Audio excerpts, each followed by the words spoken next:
Very nice, very nice. Let's just make clear how to give the right articulation to each sound. You know, Debussy is very precise. As you see, in each note, you can have a special indication about how to play the note. For example, in the beginning, we have this typical Debussy slurs, which go suspended after the note. So it is a slur toward the resonance of the note, I would say. So it's very important to concentrate our ear on what comes after playing the key and hearing the resonance. So a sound which is, of course, continuing as much as possible. I like already the way you touch the key to get this effect. So I would say, again, reducing as much as possible the percussion effect and working on what comes after. Almost if you're pulling these sounds out of the keyboard rather than pressing, just pull out it. Try again. Okay. Nice. Okay, now on the next one here we have another sign, so it means it's more, of course, stressed. It's not an accent, but almost. But I would say we are still in the pianissimo. So I don't know if it's a good idea to go out of this. Rather, I would keep this resonance and play inside. Of course, the articulation is different, so I will have a steady finger here, but within the pianissimo.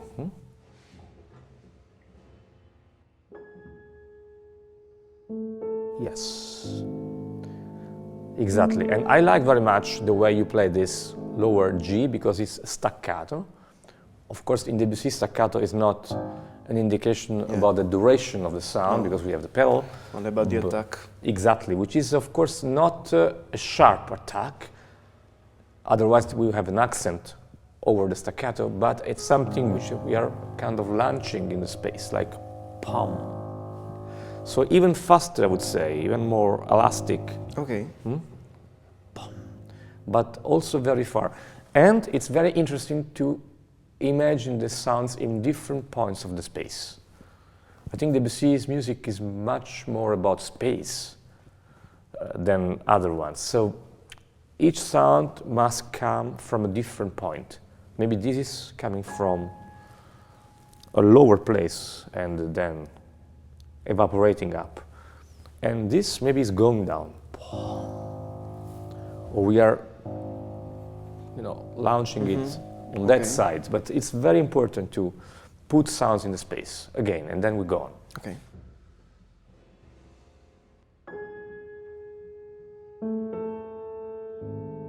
Nice. Now another thing. Now change completely. Yes, this is a new section. Debussy's music is made up with different sections put one after the other, and often there is no consequence. One section doesn't go logically to the next one. The next one just comes as a different new thing. So we have to be very, very specific about sound production to be very clear when a new section, a new theme comes. So this is, of course, something very new and different from this. So maybe we can even use the pedal, changing the pedal a bit more to give some air between the sections, to be more clear in this, new section coming. Okay.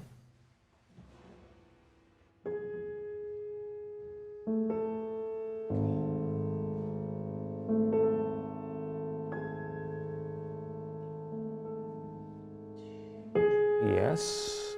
Now, legato dolente. Dolente means, of course, suffering.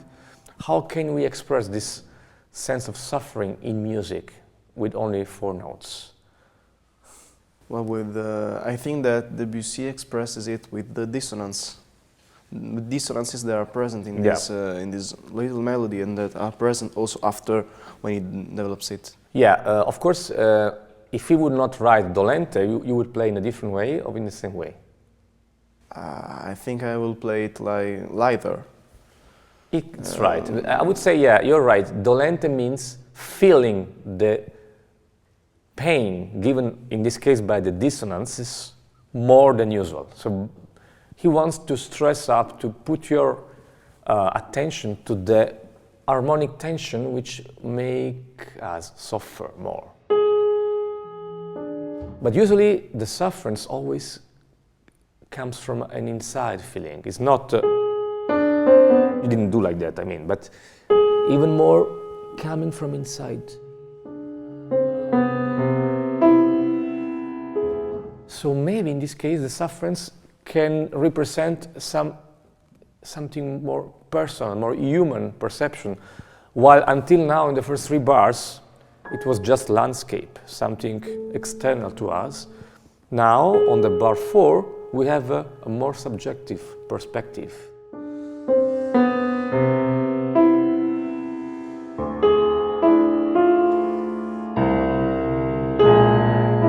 And of course the dolente for me stays for 3 bars.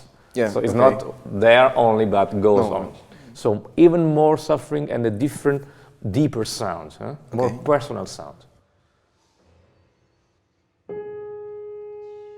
Yes. Continuing. Very deep bars, yes. 2, 3.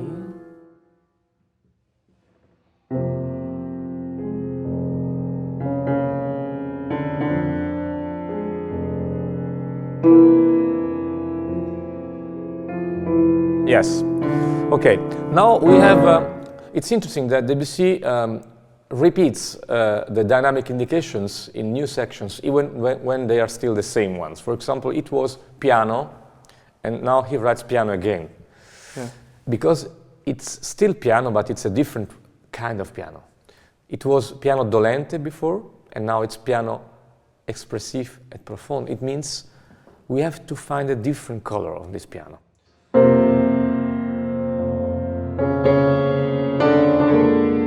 So feeling more tension and drive, at least till the E. Mm-hmm.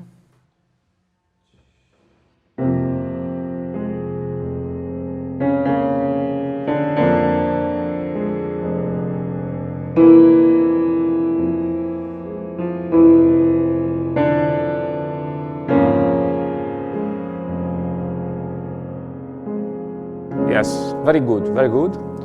And just let's try to see the pianissimo part, the 3P. Just 1 moment. Yeah, you see these are smaller notes.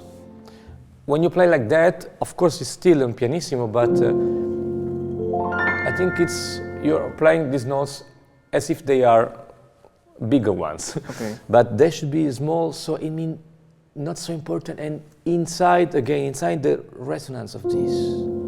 So try to stay inside and keep the ear focused on the bass. This is inside.